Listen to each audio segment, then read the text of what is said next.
Hey guys, Sleepy Reader here with some comic book thoughts on the three of the four comics I just bought this afternoon at my local comic book shop.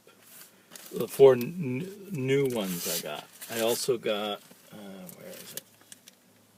Also got FF, which was from last week. Disney Junior. And I can't find it right now, but I also got it here it is. Legends of the Dark Knight. But the three I want to talk about are Reality Check from Image, Trillium from Vertigo, and Baltimore, the Infernal Train from Dark Horse. Let me start with Trillium. This was what I was expecting this to be my favorite book, and I loved it. I really liked the first issue, which was, the flip book. This one is not a flip book. And that one had a real nice kind of formal structure to it, where each side of the flip book matched the layout of the other side, and there were sort of parallel things going on between the characters. And this issue is not a flip book, but it actually continues a kind of experimenting with formal structures, so that each page features one character talking, so is from the point of view of one of the characters, and not being able to understand the other character who's speaking a foreign language, because one is from like 37,000 and one is from 1921 or something. So yeah, we flip back and forth between he said, she said, you might say, and we just miss the dialogue that the other person says on each page. And there's these really nice layouts. And I'm getting more used to Jeff Lemire's artwork. I'd say and the coloring is really great, and the color really enhances his artwork, I feel. The one thing I don't like is the way he does the man's eyes they're just kind of like these dots in his fleshy face. The woman's eyes are pretty bug-eyed, but at least there's whites to her eyes and stuff. He's just got kind of dots on his face. Oh, you were seeing a picture with his eyes closed. It's this picture I was trying to show you. And that just kind of, it distracts me every time I see that. It's like, what's wrong with his face? It's all flesh-colored, even where the eyes are. And the eyes are such an important thing.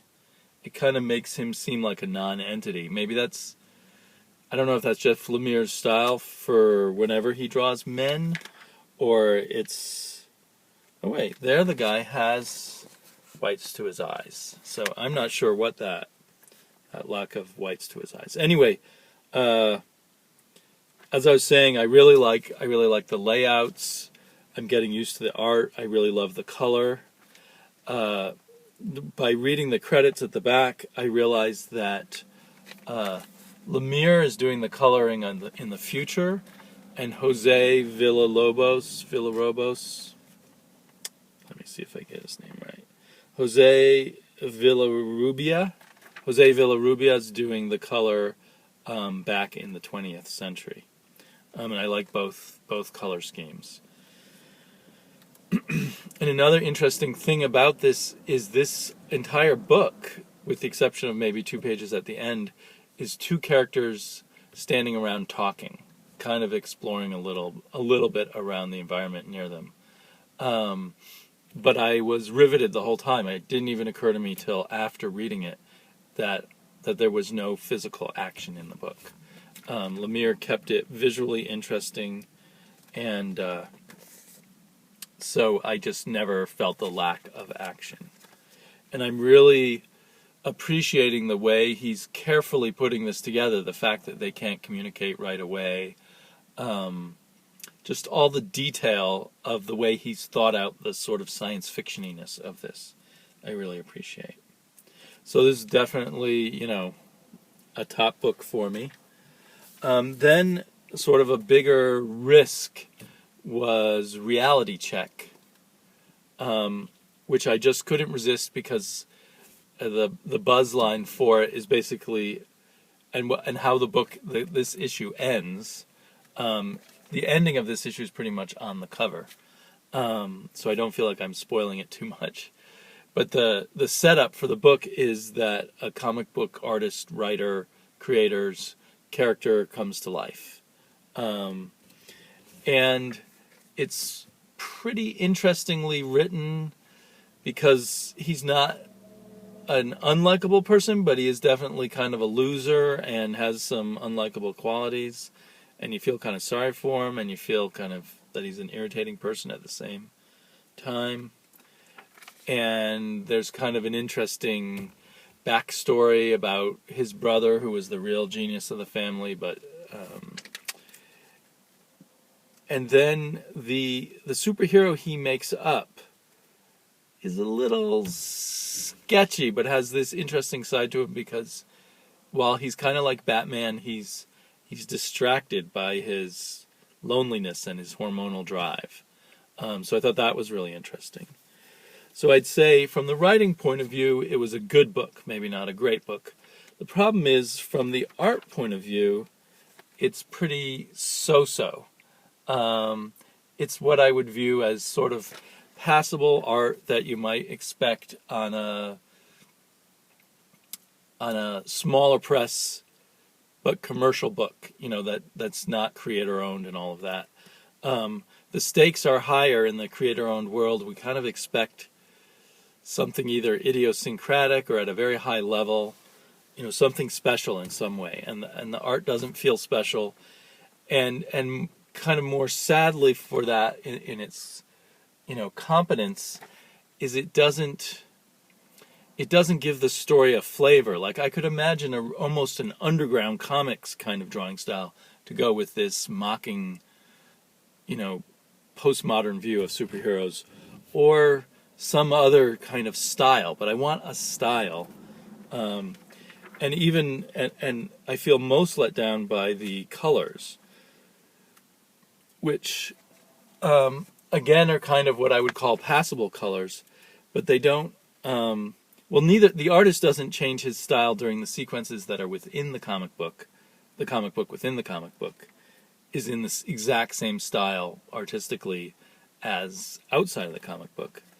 And the color, and even worse, I felt it would have been easy enough to change the color scheme for the comic book sections, rather than. Yeah, sorry, brain fart there. Rather than just color everything the same. We have the present day, we have flashbacks, and we have a comic book section. They're all colored the same. They're all pretty much drawn the same. If there is a slight difference in the drawing style between the two areas, I missed it. Maybe because the coloring was so sort of consistent throughout. Some of the most interesting art is when they show the hero's pencil art. He gets caught in a Starbucks drawing good-looking women, who then get mad at him. But there's enough sort of quirky, interesting stuff to this that I'm going to give it another issue or two, because it is a kind of story that I think I would like. Both the metafictional stuff and the idea of sexually frustrated characters, I think plays in an interesting way with the idea of superheroes. And I'm into following the trivia of the comic book industry thanks to the internet enough that it's kind of fun to hear some of that side, his troubles with his publishers and talk of movie deals and all of that kind of thing. So it's a decent book, but just not a great book. And then really great, much to my surprise, was Baltimore, Infernal Train, which is book 1 of 3. But really, I guess what this really is just a story arc within a larger Baltimore series. And Mike Mignola, or Dark Horse, has kind of the habit of renumbering at the beginning of every story arc. But then on the letters page it says, "Welcome to what will become Volume 4 of Baltimore, and bring the story full circle." And I don't know what they mean by that, after having read the first issue. The story is really going somewhere, so if you're not up to date, go back and read anything you missed, and make sure to stick around for the next 4. although it says 1 of 3. So I don't know if that means next 4 miniseries. So that, I loved reading this, and then I got to the end there, and that irritated me, because I felt like I'm not going to get a complete story out of this 1 of 3. It's not going to stop me from buying it, and probably I'll dig up some old Baltimore because I liked this so much. But I did wonder throughout, am I going to be filled in on who these characters are or anything? It reminded me a bit of the kind of standard way that Conan works. Conan begins his new story by entering a new city and facing some new foes. You get a sense of his personality, and so you get a sense of Lord Henry Baltimore's personality through his actions and his reactions to other people, but he doesn't, in this story anyway, so far, and like Conan, doesn't have a deep, rich characterization past kind of stuff. And that's fine with me. I really enjoyed it. They played it really well with Lord Baltimore's kind of tough guy act, if you will. And so it seems Baltimore is a vampire hunter. And I guess I just once read some teeny tiny one-shot issue about him that now kind of I don't remember anymore. I just remember the idea that he was a vampire hunter, and maybe different issues take place in different eras. I'm not sure. This takes place somewhere in the early 1900s. It says somewhere early on here. Yeah, I can't find it.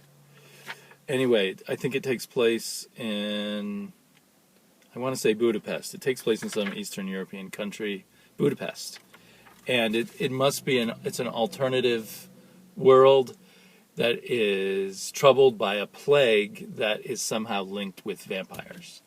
And in this, there's a train full of vampires, of course, the Infernal Train, and they have some kind of magical engine in which they burn corpses. And I'm really intrigued to see where it goes. I'm enjoying this kind of Conan-like character of Lord Baltimore. You know, the stoic, tough guy who just enters town and deals with things. And there's some other layers. There's a priest, and there's some kind of new inquisition. And they have these kind of, in these cities that perhaps are facing doom because of the vampires, they have these little street carnivals where everyone celebrates. There's a good line here. I've seen it in other cities and towns, people who celebrate the end of the world as if their revelry may stave it off. And who am I to say if they are wrong? And the other thing I have to say about this is the art. I just loved it.